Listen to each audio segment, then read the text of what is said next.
Assalamualaikum warahmatullahi wabarakatuh. Perkenalkan, nama saya Rudi Arianto, jurusan Teknik Sipil, Universitas Muhammadiyah Sumatera Barat. Baiklah, saya akan coba memaparkan ujian akhir semester mata kuliah Irigasi dan Bangunan Air dengan judul Perencanaan Bendung Tetap. Bendung adalah suatu bangunan yang dibuat dari pasangan batu kali, beronjong, atau beton yang terletak melintang pada sebuah sungai yang berfungsi meninggikan muka air agar dapat dialirkan ke tempat-tempat yang memerlukan. Tentu saja bangunan ini dapat digunakan pula untuk keperluan lain selain irigasi, seperti untuk keperluan air minum, pembangkit listrik, dan sebagainya.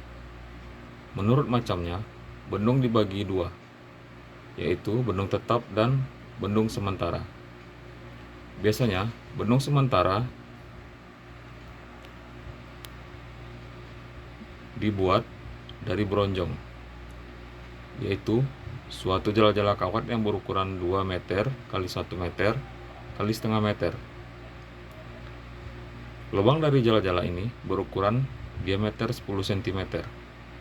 Kemudian, jala-jala ini diisi dengan batu-batu kali yang berukuran 13 sampai 15 cm. Dan tebal kawat pun berkisar antara 3, 4 sampai 5 mm. Bangunan utama dapat didefinisikan semua bangunan yang direncanakan di sepanjang sungai atau aliran air untuk membelokkan air ke dalam jaringan saluran irigasi agar dapat dipakai untuk keperluan irigasi. Biasanya dilengkapi dengan kantong lumpur agar bisa mengurangi sedimen yang berlebihan serta kemungkinan untuk dapat mengukur air. Yang termasuk bangunan utama adalah waduk, yaitu suatu bangunan yang terbuat dari urukan batu, urukan tanah, atau kombinasi dari keduanya, yang berfungsi untuk menyimpan air pada waktu musim penghujan dan dikeluarkan kembali pada saat yang diperlukan atau di musim kemarau, atau dengan perkataan lain berfungsi untuk mengatur debit aliran sungai. Bendung yaitu suatu bangunan yang melintang pada aliran sungai atau palung sungai yang terbuat dari pasangan batu kali atau bronjong atau beton yang berfungsi untuk meninggikan muka air agar dapat dialirkan ke tempat yang diperlukan. Bendung ini dibagi dua tipe, yaitu bendung tetap dan bendung gerak. Stasiun pompa, yaitu suatu bangunan yang dilengkapi dengan sejumlah pompa yang fungsinya mengambil air dari sungai dan dialirkan ke tempat-tempat yang memerlukan. Biasanya bangunan ini didirikan apabila secara teknis dan ekonomis tidak menguntungkan. Bangunan pengambilan bebas, yaitu bangunan yang didirikan di pinggir sungai berfungsi mengalirkan air sungai secara langsung tanpa meninggikan muka air sungai tersebut.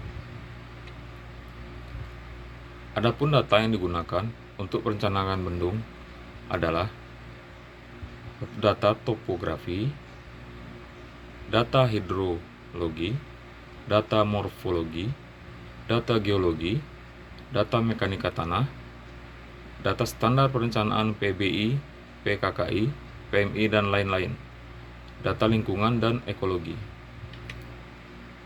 Pemilihan lokasi bendung tetap hendaknya memperhatikan syarat-syarat topografi daerah yang akan diairi, topografi lokasi bendung, keadaan hidrologis sungai, tanah pondasi, dan lain seperti berikut, agar seluruh daerah yang direncanakan dapat diairi secara gravitasi. Tinggi bendung dari dasar sungai tidak lebih dari 7 meter. Saluran induk tidak melewati trase yang sulit. Letak bangunan pengambilan atau intake harus diletakkan sedemikian rupa sehingga dapat menjamin kelancaran masuknya air. Sebaiknya lokasi bendung berada di alur sungai yang lurus. Keadaan pondasi yang cukup baik. tidak menimbulkan genangan yang luas di mudik bendung, serta tanggul banjir sependek mungkin. Pelaksanaan tidak sulit dan biaya pembangunan tidak terlalu mahal.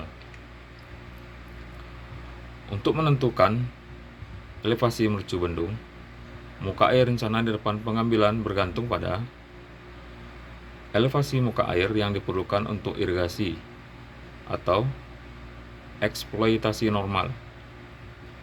Beda tinggi air pada kantong lumpur yang diperlukan untuk membilas sedimen dari kantong. Beda tinggi energi pada bangunan pembilas yang diperlukan untuk membilas sedimen dekat pintu pengambilan. Beda tinggi energi yang diperlukan untuk meredam energi pada kolam olah. Jadi untuk merencanakan tinggi muka air rencana harus dipertimbangkan pula elevasi sawah tertinggi yang akan diairi, tinggi air di sawah, kehilangan tinggi energi di saluran dan box tersier, kehilangan energi di bangunan sadap, variasi muka air untuk eksploitasi di jaringan primer, kemiringan saluran primer, kehilangan energi di bangunan pada jaringan primer, sipon, pengatur, flam, dan sebagainya.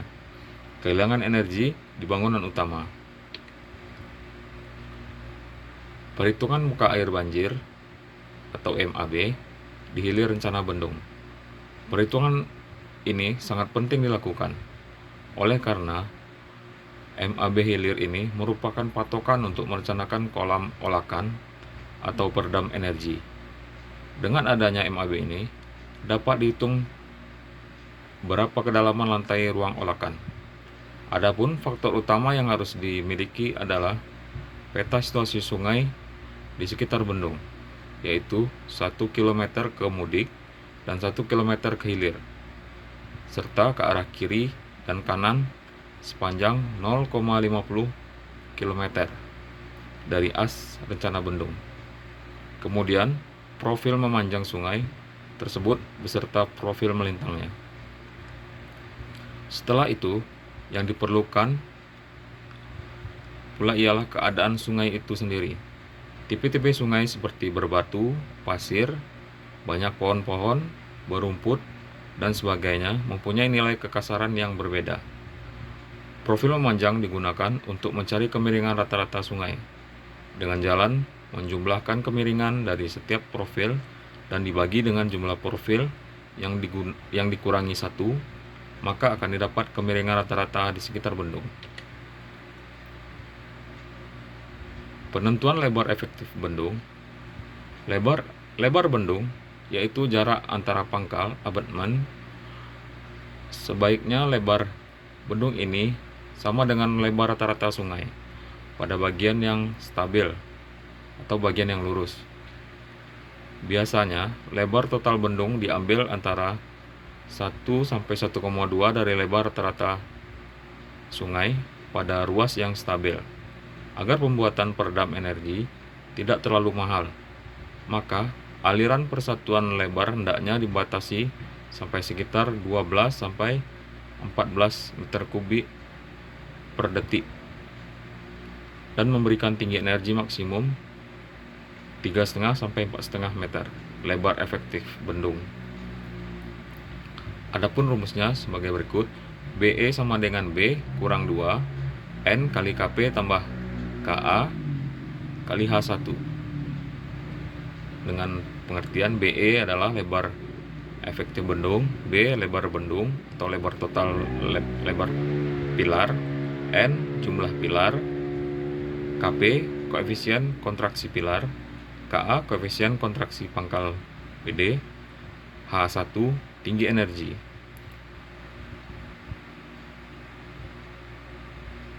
Perhitungan muka air banjir di atas mercubendung. Persamaan tinggi energi debit untuk bendung ambang pendek dengan pengontrol segi 4 adalah Q sama dengan CD kali 2/3 akar 2/3 kali G kali BE kali HE pangkat 1,5. Dengan artian yaitu Q sama dengan debit banjir, CD sama dengan koefisien debit, G gravitasi, BE lebar efektif BD, HE tinggi energi di atas mercu, CO merupakan fungsi HE per R, C1 merupakan fungsi P per HE, C2 merupakan fungsi P per HE, dan kemiringan muka hulu atau upstream bendung. Kolam peredam energi. Bila kita membuat bendung pada aliran sungai, baik pada palung maupun pada sodetan, maka pada sebelah hilir bendung akan terjadi loncatan air. Kecepatan pada daerah itu masih tinggi. Hal ini akan menimbulkan gerusan setempat atau local scouring. Untuk meredam kecepatan tinggi air itu, dibuat suatu konstruksi peredam energi. Bentuk hidrolisnya adalah merupakan suatu pertemuan antara penampang miring, lengkung, dan lurus, serta garis besar. Konstruksi peredam energi dibagi menjadi 4 tipe, yaitu ruang olah tipe Fluxer, ruang olah tipe Shockless, ruang olah tipe Bucket, ruang olah tipe USBR. Pemilihan tipe peredam energi tergantung pada keadaan tanah dasar, tinggi perbedaan muka air hulu dan hilir, sedimen yang diangkut aliran sungai. Baiklah, demikian penjelasan saya untuk perencanaan bendung tetap. Atas perhatiannya, saya ucapkan terima kasih. Wassalamualaikum warahmatullahi wabarakatuh.